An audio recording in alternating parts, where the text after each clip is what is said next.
Hello, everyone.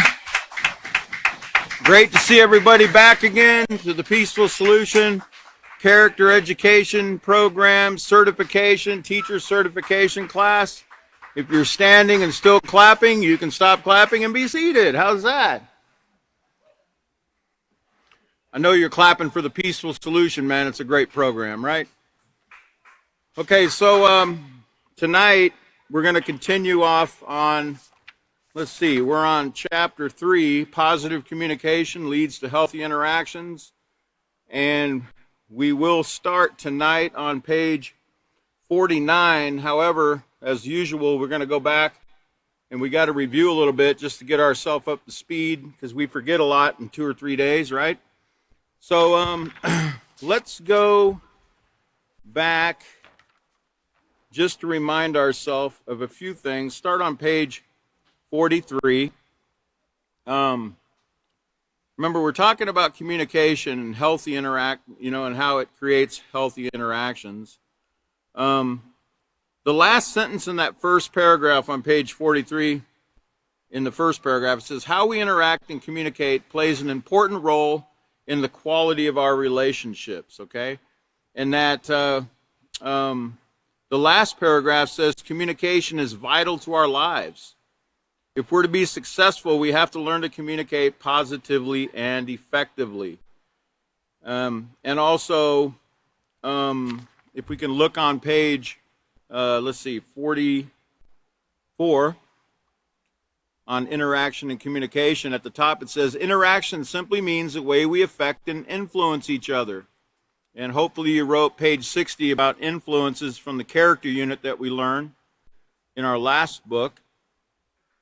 In the second paragraph, it says, can you imagine being joyful, sad, upset, or scared and having no way to share that information with anyone? Right? Life would be lifeless, be like robots. We learned about words, all about words there in the next paragraph where it says words are powerful. They convey our needs, thoughts, feelings, and consequently our character. The words you speak can either show care and concern or they can embarrass, threaten, and frighten others. Then we learned there's a couple types of communication. You have verbal and written communication. There's also other ways of communicating, like, they have sign language, etc. And then we learned in the thought cloud on the bottom of page 44 that the average person learns to speak when they're about 2 years of age, but the words have been influencing us even before we were born. We learn much later on in the Peaceful Solution, in the parenting that, mothers know that babies can hear the mother even when they're in the womb. So the words that the mother is speaking, the baby can hear. And then also when the baby's born, the baby watches the parents when they're talking, and they see the way they move their lips and such. And that's how they learn how to talk. They don't just wake up one day and decide, I'm going to talk. I'm going to say mommy or I'm going to say daddy. They've been watching all along and they're learning. The influence is there from their parents. And then it says at the bottom of page, 44, it says, before the invention of the telephone, writing letters was the only means of communicating over distances. Okay, and it kind of reminded me when I read that about the Pony Express. You ever heard of the Pony Express? I didn't know the Pony Express only lasted about 1.5 years, okay? But it was a way of getting those letters, those communications from the East Coast to the West Coast in an average of about 7 to 10 days, okay? And I did a little reading up on it because I wanted to know more about it. And I learned there was like 190 relay stations, throughout the trail there on the east, from the East Coast to California. There was about 190 stations. There was relays of riders that would take these letters. They would ride their horse anywhere from 75 to 100 miles a day, okay, in that relay. And the idea started in 1860 with the election of Abraham Lincoln. In the prior election, It took like months for people in other parts of the United States to find out who their president even was. And they said, you know, we got to do something about this. We got to get the word out a lot sooner. And then you had the issue with the Civil War and things that were fixing to start. So they started the Pony Express.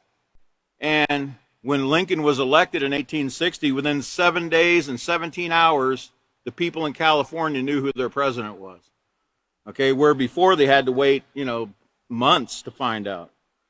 Okay, so that's just a little bit of information you can use.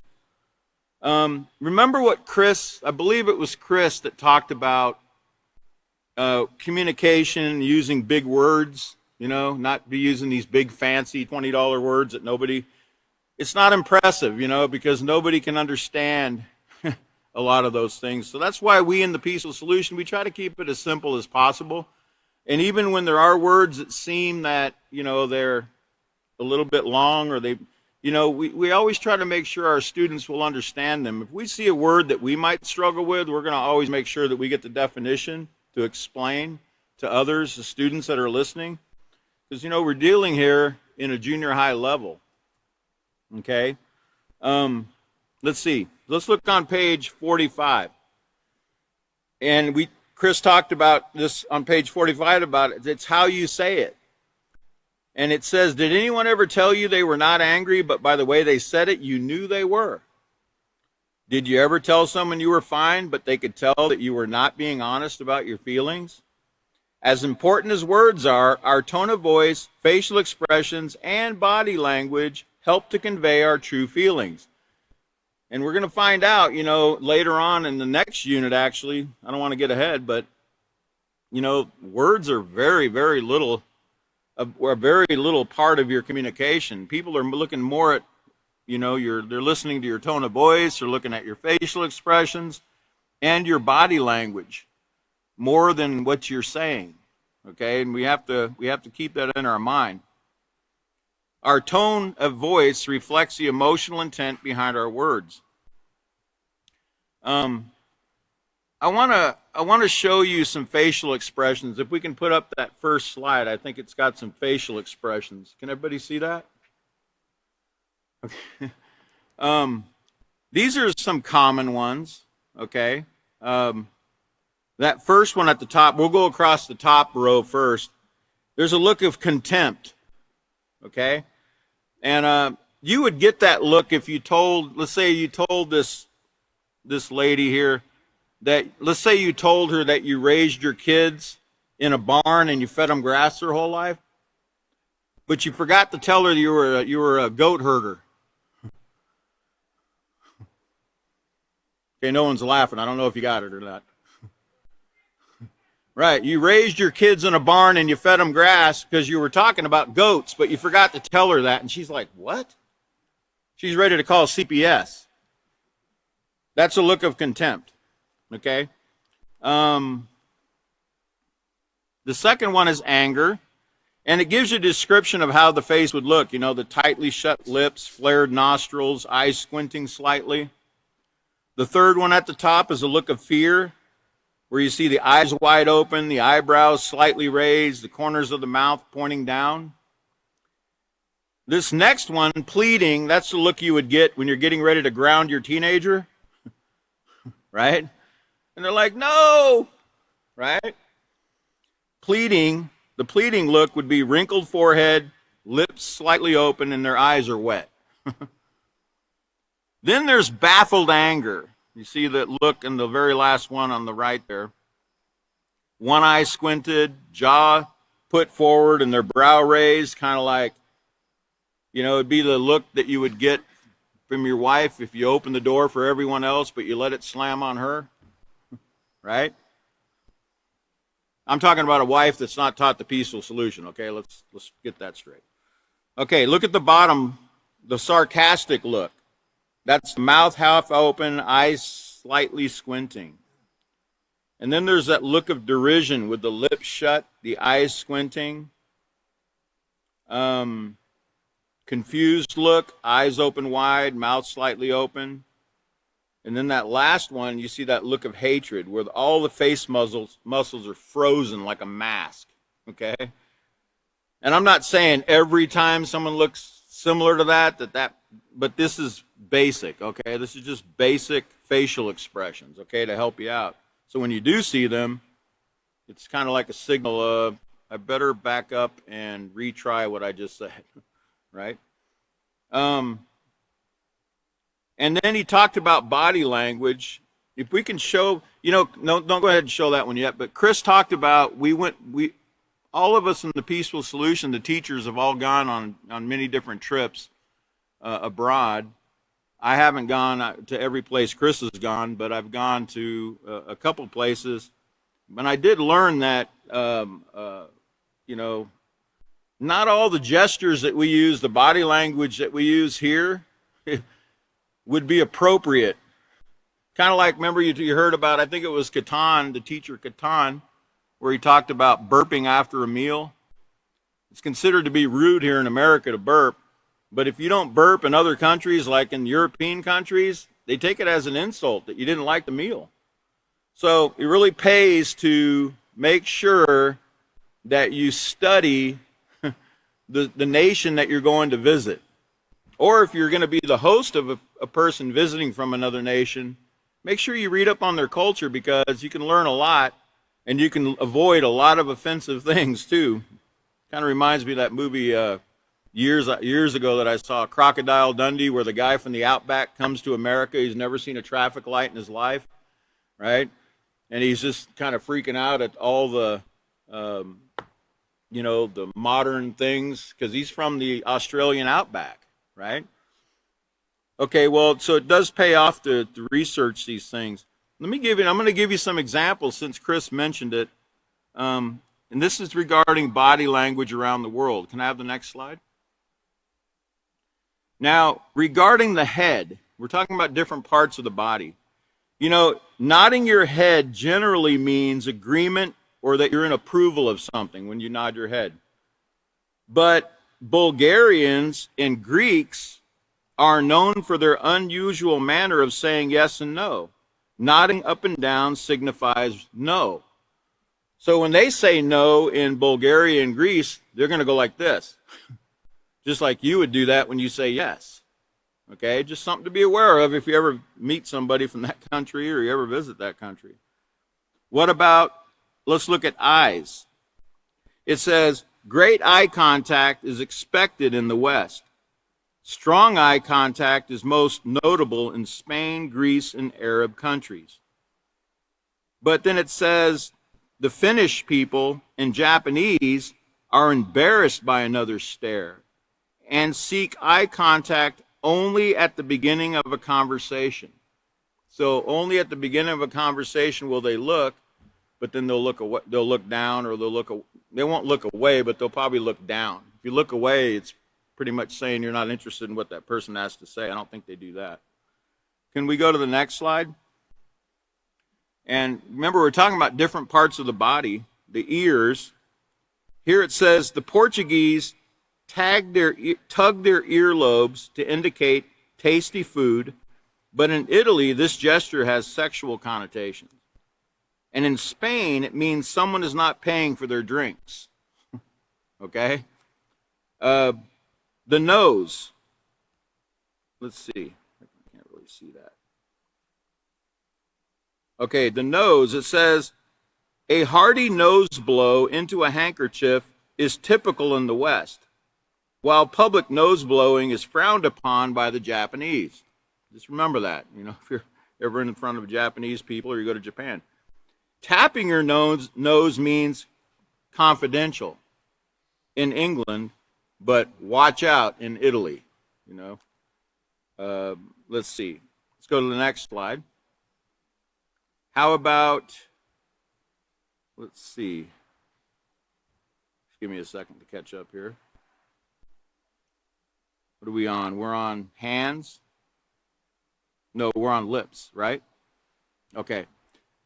It says lips. In some cultures, Filipino, Native American, Puerto Rican, and many Latin American cultures, people use their lips to point instead of their finger. I don't know how you do that. I'm not going to even try it, okay? But Somehow they know how to do it with their lips instead of their fingers. They can point that way. It says, in the West, people often kiss when they meet or when they say goodbye. In many Asian countries, it is considered too intimate of an action to be displayed in public. And then the arms, it says, many cultures use their arms freely, as in Italy, where they often wave their arms around when talking, or the United States. But Northern Europeans find it hard to tolerate gesturing with the arms. They associate it with insincerity and over-dramatization. And in Japan, gesturing with broad arm movement is considered impolite. Okay? These are just some of the things that you can learn, from other cultures. Can I go to the next slide? How about hands? It says the American goodbye wave can be interpreted as a signal for no in many parts of Europe and Latin America. So when you do the hand waving in Latin America and Europe, it actually means no. Okay? It's not, they don't take it as a hi, how you doing? In Malaysia, it is taboo to point with your index finger, but you can point with your thumb. Thumbs up is used in many cultures, none more so than Brazil, however, where the signal is used everywhere. However, it's a rude sexual signal in some Islamic countries, Sardinia and Greece, and can signify the number 1 in France. I think I forgot to read the top there about the Italian. The Italian goodbye wave can be interpreted by Americans as come here. So instead of doing this, they'll do this. Or they'll do this for come here. Is that right? No, the Italian goodbye wave is like this instead of like this. Okay. And the last one, if we can show the last slide, we talk about legs. Remember, we're talking about body language. Sitting cross-legged is common in North America and some European countries, but it's viewed as disrespectful to show the sole of your shoe to another person in Asia and in the Middle East. Okay? That's interesting, Those are just little things that, you can keep in your, this knowledge. It's what we're doing is we're gaining information, we're gaining knowledge, and it could come in handy someday. You just never know, right? And let's go over now to page 47. We're just kind of catching up to where Chris left off, where it talked about being careful of the messages that you're sending with your body language. I just want to say one thing about the third paragraph about clothing or about dress. It says, on the other hand, modest clothing that is not revealing as well as proper conduct can also reveal aspects of your character. It says to others that you respect yourself as an individual and that you can expect members of the opposite sex to respect you too. But the paragraph up above that, it says, consider what it is you're saying about yourself when you walk and dress in a way that is meant to turn heads. What we need to remember, whether you're a male or a female, because men do the same thing, I kind of equate it with that Saturday Night Fever look, with their shirt unbuttoned halfway down and they're showing off their, chest, or, they're wearing tight shirts showing off their muscles, or they're wearing muscle shirts or whatever, it is. Or women wearing, immodest clothing in the same way. You need to consider that the feelings that you're stirring up in the person that you're trying to get their attention, or that you might even not want their attention, what you're stirring up in them is lust, not admiration or respect. Okay? That's what you need to keep in your mind. You're not stirring up within their mind, man, I really respect that person, or man, I really admire that person, for their moral behavior. No, what you're stirring up in them is lust. Okay? So you're getting the wrong kind of attention. The guys are only going to see an object of pleasure when you dress that way. They're not going to see a modest, um, uh, you know, woman with or girl with positive character. They're just going to look at you as some kind of an object. Okay.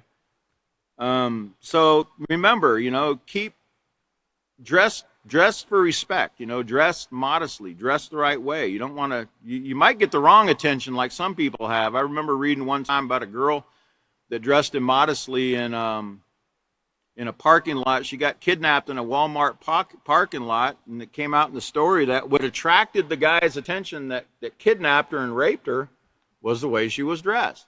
She stood out to everyone else. And I'm not saying that occurs every time. I'm just saying that, and it can occur to someone that's not dressed immodestly. I'm just saying, as a general rule, it's like a flashing light. Okay, and sometimes, you might be trying to get someone's attention, but someone else's attention is gotten from it, and it could turn out really, really bad. So we need to really be careful. We need to dress respectfully, because remember, dress has everything to do with our character, okay, how we are, how people see us.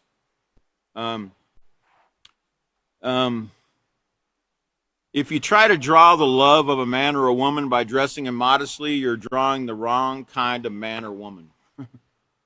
Okay, it's like looking for love in all the wrong places. It's like going to the bar looking for a new love. No, you're not going to find anything new.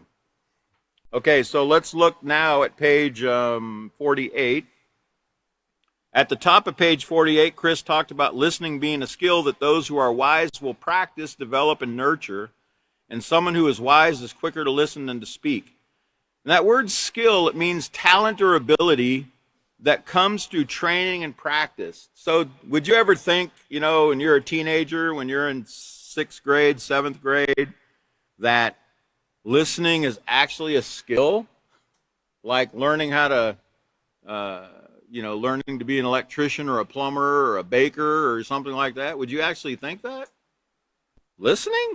Well, I thought I know how to do that. I got 2 ears, right? But listening helps us communicate, believe it or not. It's the biggest part of communication. And it shows that communication is more than just talking. We show our acceptance of others and our willingness to interact positively when we take the time to really listen to what others have to say. Believe it or not, listening is not as simple as it seems.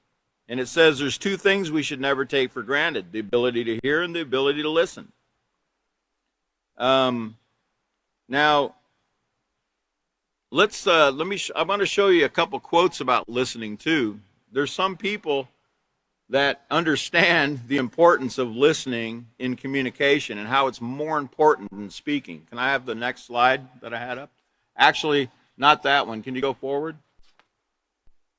Okay. This man says the most important thing in communication is hearing what is not said. Okay, this is Peter Drucker. I believe he was some kind of a businessman, a consultant. Let's look at the next slide. There's another slide about it. This is Stephen Covey. He's actually quoted in The Peaceful Solution a couple times.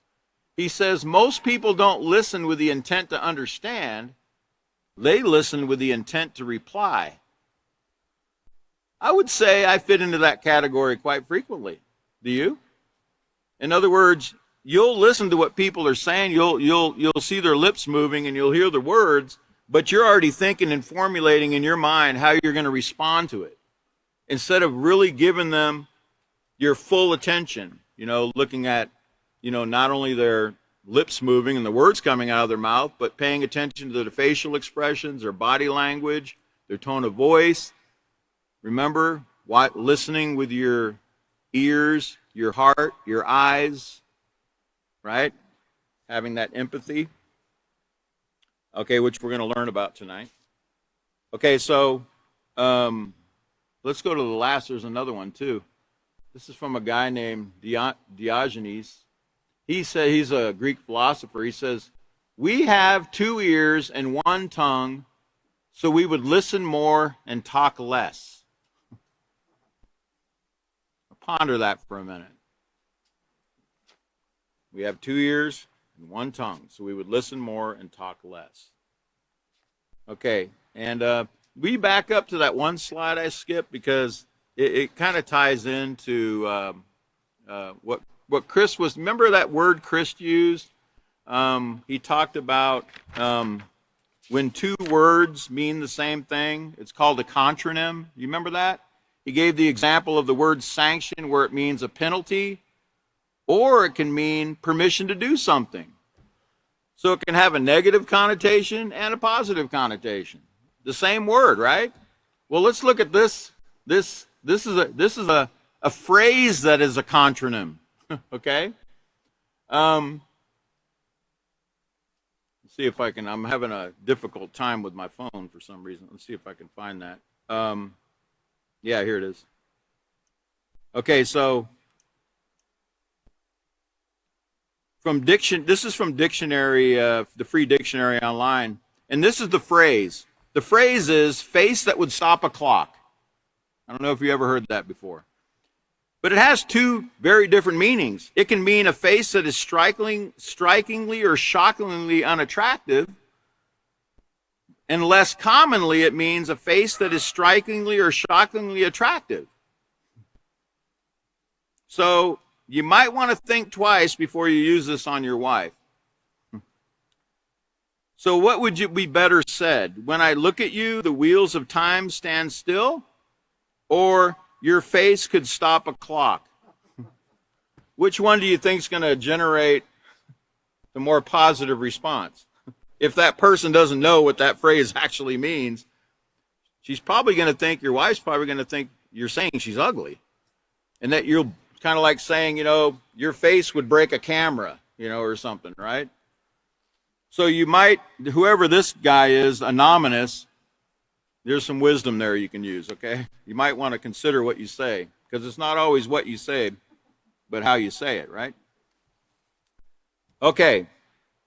So let's turn now and let's go ahead and go on with where we left off on page 49, where Chris left off. But let's go back. We got to read the instruction here on LP3D. It says, instruction number 4. It says, explain to students that listening is also an important part of how we communicate with others. Effective listening not only conveys acceptance, but also reduces the possibility for misunderstandings and miscommunication. And boy, I'll tell you, with the advent of the text messaging, a lot of things are misunderstood. Okay, a lot of things. That's why you have to use certain emojis to let them know, you're not, really serious or, whatever, because sometimes people take things wrong. Okay, so it says, have students turn to page 49 in their handbooks and read the section entitled Listening is a Choice. Stress that listening is a skill that requires practice. Have students read and answer the questions in the section entitled, Are You a Great Listener? Found on page 50, and discuss how poor listening skills affected the characters and their interactions with each other. So let's turn to page 49, Listening is a Choice. It says, when we really listen to people, we not only hear their words, but also their tone of voice. In addition, we observe their facial expressions and body language. In other words, we listen with our ears, eyes, and heart. This is called listening with empathy. Okay? And empathy, just means putting yourself in their shoes, how would you feel if you were in that situation? We'll look at that a little deeper here. Listening with empathy simply means to listen to gain a true understanding of what you're being told. It means putting yourself in the other person's shoes and walking that mile with them. Not only is listening a choice, notice it's a choice. You didn't know that before, did you? Before you came to the peaceful solution, you didn't understand that. But it is a choice, but it's also an effective skill that will serve you well in your future. Remember what a skill is. A skill is something, a talent or ability that comes through training and practice. So from now on, once you learn about listening and how it's a choice, you have a choice to make from now on when you listen to people. Young people. Meaning that you have the choice to either listen with the intent to just speak after they're done, or you have the ability and the opportunity to start listening with empathy, with your, not only your ears, but your eyes and your heart. Now, it says to really listen to someone requires having the right attitude. You must want to hear and understand what that person is saying. You must want to. You see, it's a choice. But before you got this lesson, you didn't know that. You didn't know it was a choice. You did, because you didn't even know all these things you're learning right now about what listening actually entails. But from now on, going forward, we need to really try to put this into practice with people. Now, turn back to, if you have your character unit, I want to read something from page 14, because it says to really listen to someone requires having the right attitude. And I'm going to be reading from page 14 of the character unit, where it says, number 2, respectful. It talks about the positive character traits. I'm going to read you what it says about respectful. Respectful means to value others as important as yourself and to allow that to show through your actions and attitudes.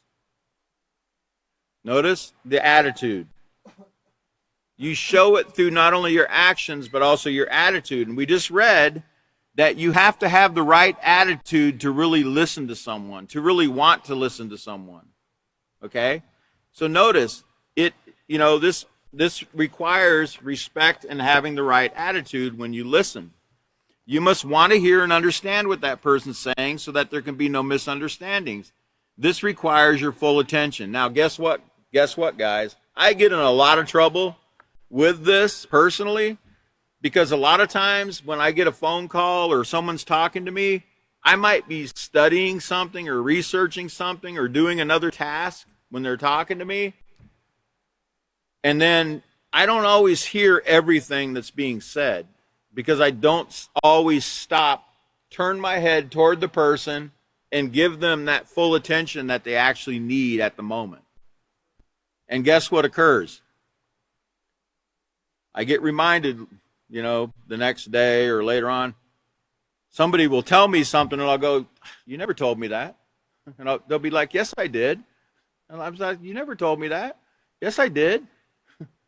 But you weren't listening to me. And I tell you, a lot of times I'll be like, because remember, I'm still practicing this too, okay? It takes practice to do this, okay? And it takes the right attitude to do it. You have to really want to hear what that person is saying, okay? And my recommendation is, if you really want to hear what somebody's saying, you really got to stop and take the time to listen. Just even if it's just for a moment, just take the time to listen. I'm talking when somebody's there in front of you and they're trying to talk to you about something. It really helps to stop, engage them, and watch everything you're being told here, their facial expressions, their body language, and their tone of voice. Granted, you can't do that when they're on the phone, but you still need to give them the attention that they need, because I'm telling you, it cuts down on a lot of issues later. Because I'm telling you, people start to really think, you know what? You don't care about me. You don't respect me. You don't love me. You're not concerned about what I have to say. Okay? You can avoid that. We can avoid that by putting these things right here into practice. Okay? So there isn't any misunderstandings, because you might not, I don't mean to convey that to anybody. I don't mean to convey that I don't care about somebody, or I'm not concerned for what they're saying.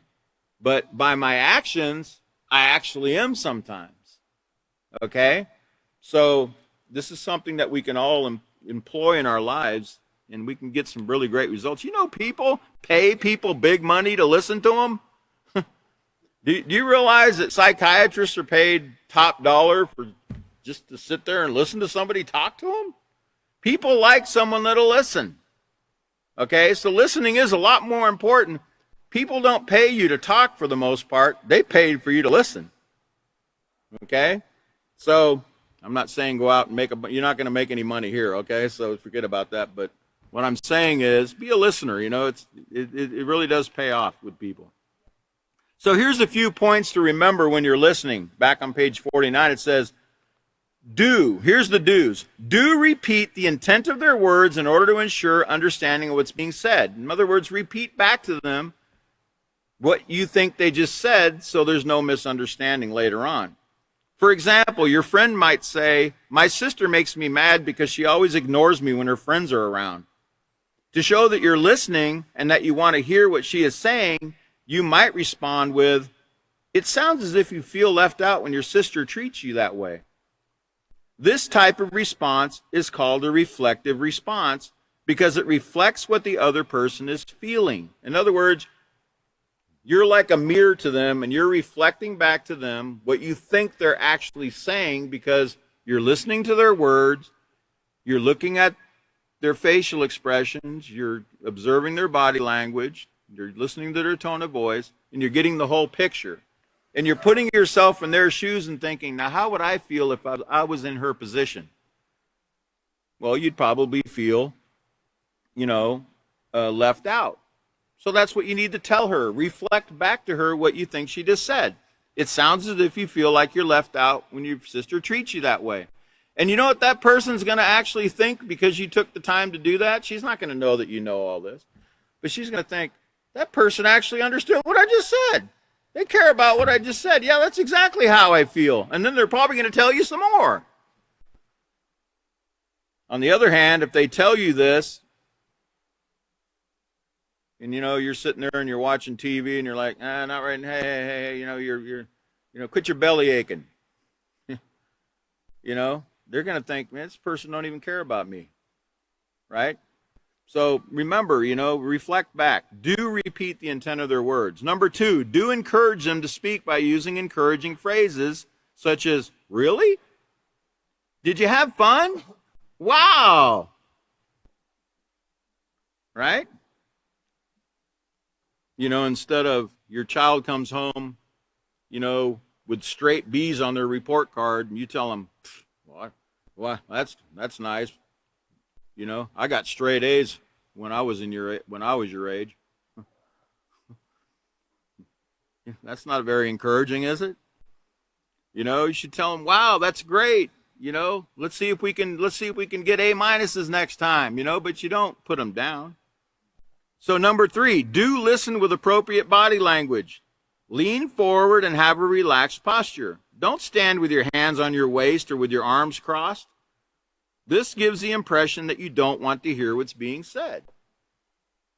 Now, granted, sometimes I cross my arms because I'm cold, okay? So I'm not, if I ever do that to you, it's not because I'm not interested or I'm, bored by what you're saying or I'm angry about what you're saying. It's usually because I'm cold, okay? So this is not every time, but for the most part, this is what occurs when people, they're not interested in what you have to say. They'll sit there like, looking at the clock, etc. It says, number 4 says, do maintain appropriate eye contact. This doesn't mean staring at someone to make them feel uncomfortable. I call that giving them that Charlie Manson stare, you don't do that. Just make no offense to Charlie Manson, I'm just saying this picture looked like that a lot. But what I'm saying is you need to just look at the person, make that initial eye contact, and, don't be looking around or whatever, because that just shows them that you're not interested in what they have to say. So don't stare at them to make them feel uncomfortable. Having some eye contact conveys that you're interested. Okay? Now, here's some don'ts in the listening. Don't interrupt what someone's saying just to give your opinion. Okay? Again, it goes back to that respect. When we interrupt somebody when they're talking, and I'm guilty of that too sometimes, okay? We're all guilty of it at times. Don't interrupt them because what it's telling them is, I don't care about what you have to say. It's showing that person disrespect. And I know we see it a lot. We see it a lot in the media, especially on the news. Some news host will have somebody on their program, and they'll invite them on to talk about a certain subject, and they'll ask them a question, and they'll start giving their opinion, their answer, and the host will cut them off because they don't like what they said, or, they'll start arguing with them. It's like, wait a minute, you invited me on to tell you, to give my, 50 cents about this subject. Let me finish. At least let me finish. And you see this all the time, people bickering back and forth on these talk shows or these news programs, and just total disrespect is shown. So our young people, when they see this, you have to understand they have no clue what proper communication should look like for the most part. Now, there are some hosts that are very polite, very courteous, and very respectful to their guests, but for the most part, you don't see that. People want to give their opinion. They're not interested in your opinion. But don't interrupt when someone is saying just to give your opinion. Let them finish speaking. And number 6 says, don't change the subject in the middle of their talk with you unless the conversation is inappropriate. This shows that you have no interest in what is being said, and it's also rude. It takes patience to listen to other people. Remember, patience. It's a character trait that we learned in page back in the I don't remember exactly what page it was on. Yeah, it's on page 14 in the character unit. Patient means demonstrating self-control, in your conversation. That's part of self-control. It's remaining calm. Even if you want to say something, hold your tongue. Let the other person speak. Show them that respect. That's being patient, demonstrating that self-control and remaining calm. Okay? Hard to do sometimes, but remember, if you're actually have the right attitude about listening to that person, you're going to be looking at them, you're going to be watching their body language, their facial expressions, you're going to be listening to their tone of voice, their words. You're going to be giving them that level of respect. That's the right attitude. And then you're going to let them finish, and then you're going to go ahead and do your part. Okay, so let's turn over now to page 50. And let's do a little quiz here and see if we're great listeners, okay? It says, read the following scenarios and answer the questions to see if you're a great listener. So A, Hector and Corey are on the same baseball team. One of the requirements to stay on the team is to maintain a B+ average in all their subjects. Hector was having trouble in one of his classes. He was really concerned about getting kicked off the team. After baseball practice, Hector told Corey, I hope I pass this test. I really want to play in the next week's game. Corey replied, Billy's your replacement, and he can play really well, so even if you fail the test, it'll be okay. Now that might seem a little bit humorous to us, but how do you think this guy felt? Do you think Corey was listening here? Using all the skills that I just told you about? Absolutely no. How do you think Hector felt? Well, he probably felt very concerned about passing that test and staying on the team. And Corey's answer could really hurt him, right? If you were Corey, what could you have said to show Hector you were listening? Remember this reflective response. It says, I would have encouraged Hector, saying that if he studied, he was sure to do well on the test. I would also let Hector know that he needed to do his best in his class so he wouldn't have to worry about being removed from the team. So he would give him that encouragement. He would make him feel like you can do this. He wouldn't make him feel like, oh, don't worry, you're not needed anyway. We got somebody else that can take your place. That's not helping the guy. All right, let's look at B. Kyle and Byron have been friends since 4th grade. Lately, Kyle's been having problems with someone picking on him. He tells Byron, I hope he doesn't follow me home. He keeps trying to get me alone so he can take my money. Oh, don't worry about it, said Byron. You don't even have any money. So, was Byron really listening, guys? No, he wasn't. So how do you think Kyle felt? You think it made him feel more comfortable and relaxed and confident and secure and safe? Absolutely not. He's probably more nervous and worried and frightened because the guy didn't hear what he just said. This guy don't care how much money he's got. He's going to shake him down. Right? Bullies don't always care how much money you have. They'll take your penny if that's all you got. Just to make you feel low, humiliate you. So number 3, it says, if you were Byron, what could you say to Kyle to show you were listening? Remember all the skills we're learning. We could encourage Kyle to talk to a counselor or his parents to get the bullying to stop. We could walk home with Kyle to make sure he felt more secure. That's what a true friend would do. They would stick close to that person, make sure that he's okay, to make him feel like he doesn't have to worry. That doesn't mean you would confront the bully and beat the bully up for your friend. No. That's not what we teach in the Peaceful Solution. Retaliation is never an option. But you could walk him home, right? So the next scenario is C. It says, my sister's getting married, Jenny said with excitement. I'm going to help her pick out her dress and flowers.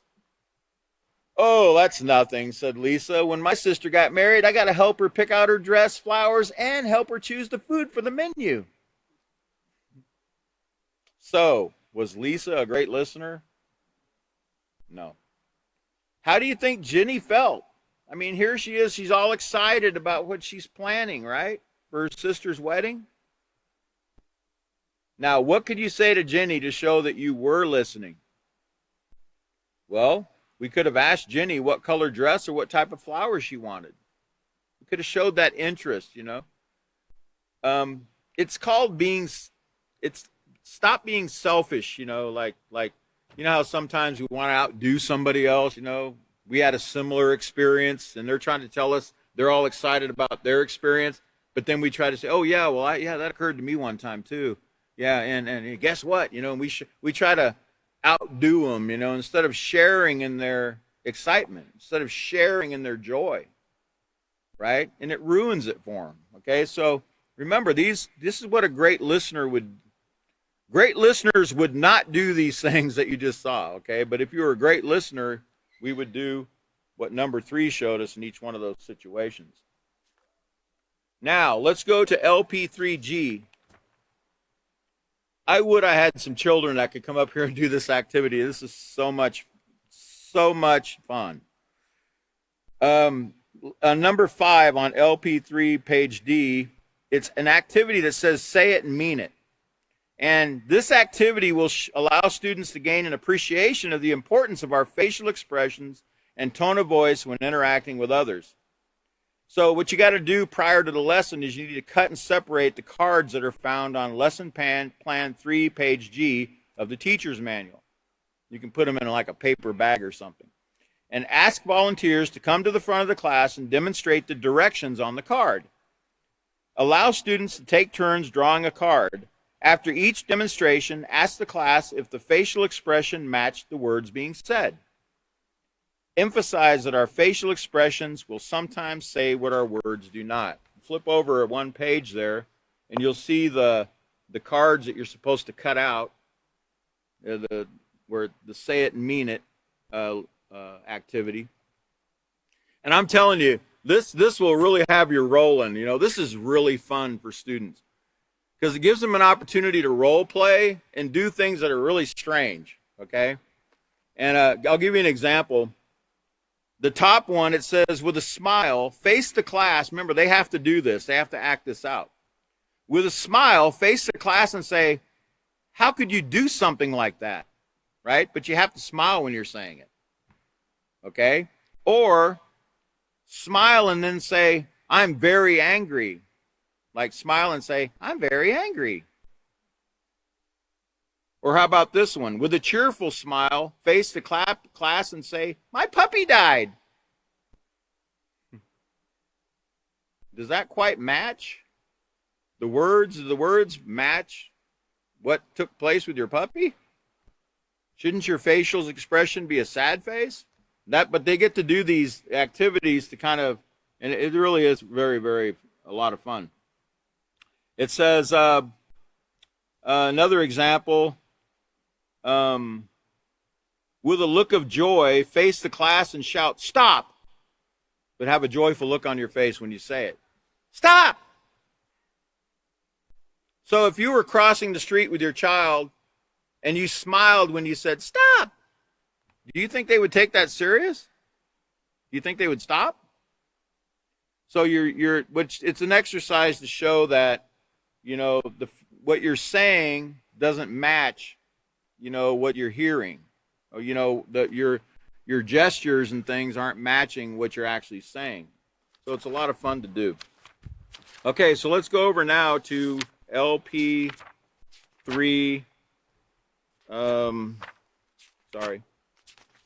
LP3D, and look at number 6.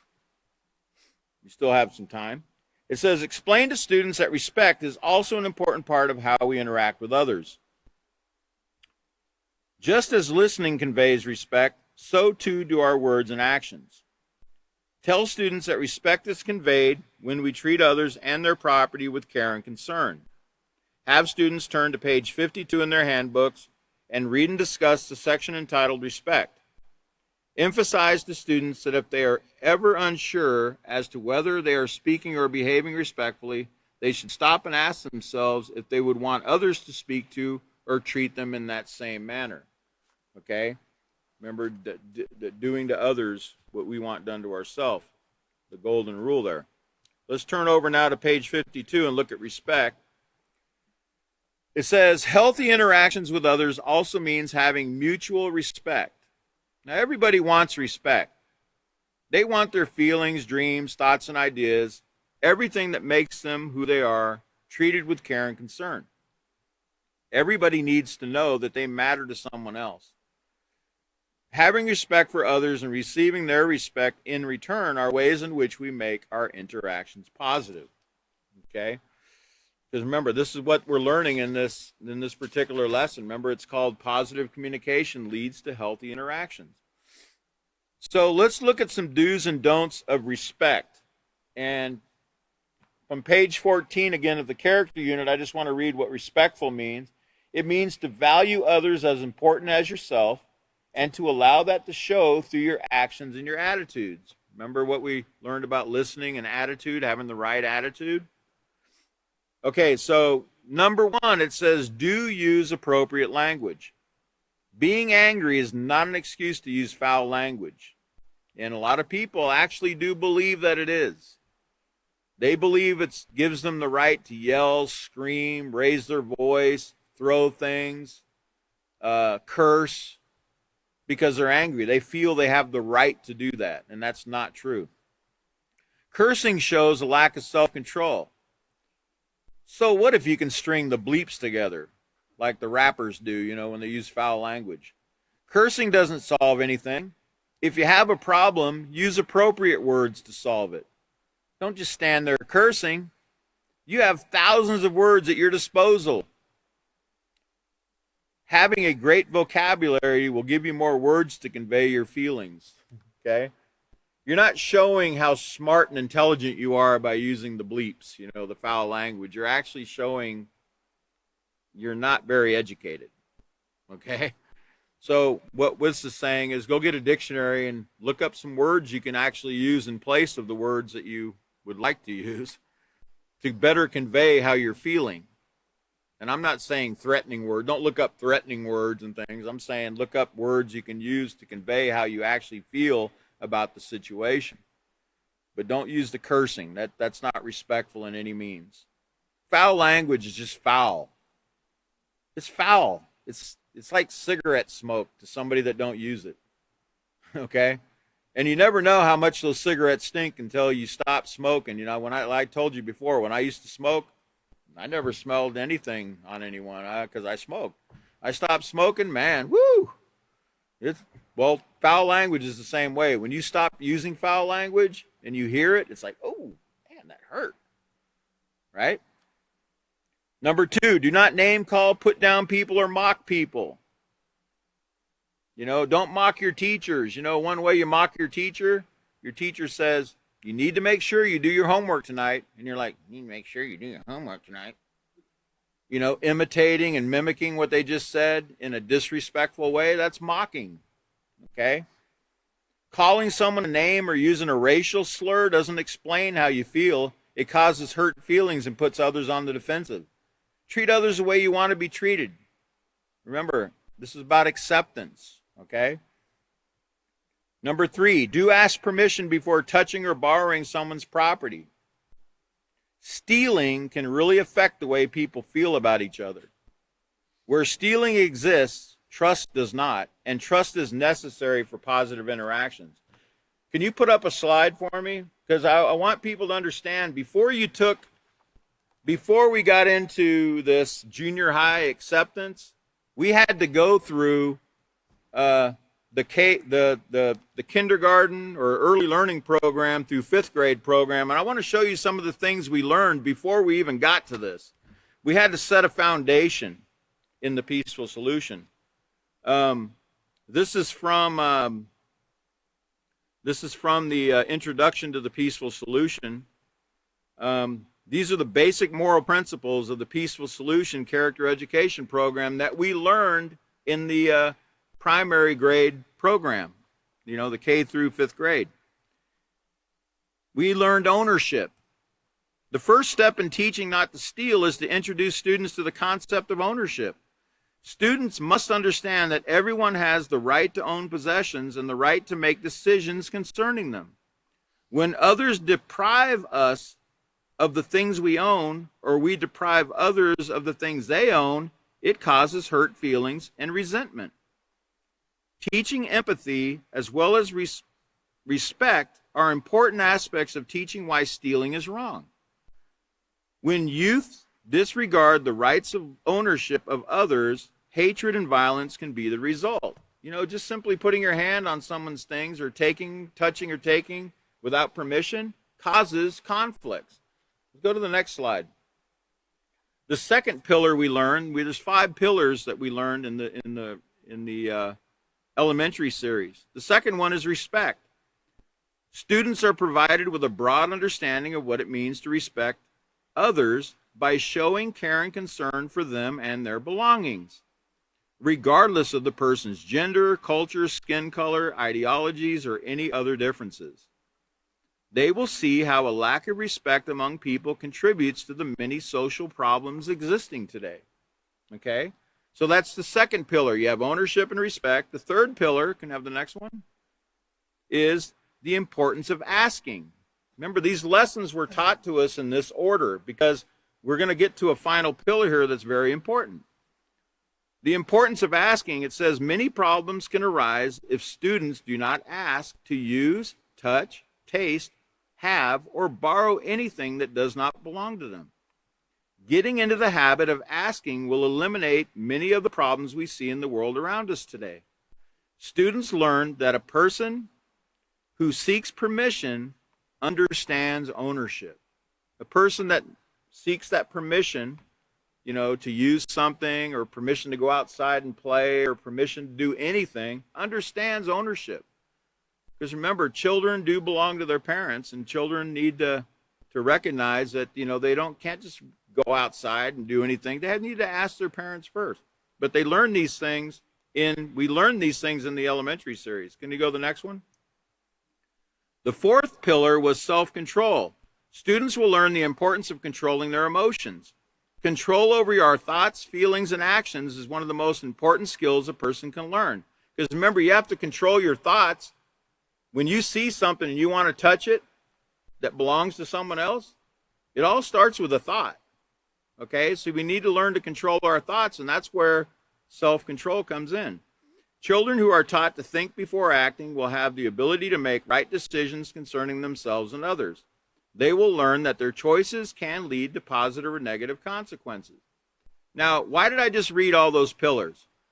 Because we just read here in the book that stealing can really affect the way people feel about each other. Can you show the final slide? The final pillar in the peaceful solution in the lower grade there in the elementary series is do not steal, or honesty. The concept of do not steal or honesty is the culmination of the previous concepts: ownership, respect, the importance of asking, and self-control. They have to learn those 4 to even understand what stealing actually is. It is of utmost importance that students see the rewards of asking permission, being honest, and respecting others and their possessions. They will understand that stealing definitely poses a number of problems, not only for themselves, but also for their parents and many others who become affected by it. On the other hand, if they choose never to steal, then their lives will be much more peaceful and pleasant. Okay, these were the things we learned. And there was a lot of lessons given to us in the lower grades leading up to this, the character unit in the junior high, and then now we're in the acceptance, right? We learned all these pillars first, and we should understand that, not stealing. A lot of people didn't get these pillars, but they're going to get them in bits and pieces in the character unit of the junior high and in this acceptance unit, okay? So, but those things we need to really keep in mind about asking permission before touching or borrowing someone's property, because it can really affect our relationships and interactions with other people. Where stealing exists, trust does not, and trust is necessary for positive interactions. That's where I'm going to have to stop tonight, but we'll pick up our next class, by the way, is 8/22/21, 8/22/21 Sunday night at 5:30 Central Standard Time. So please, make a point to get here.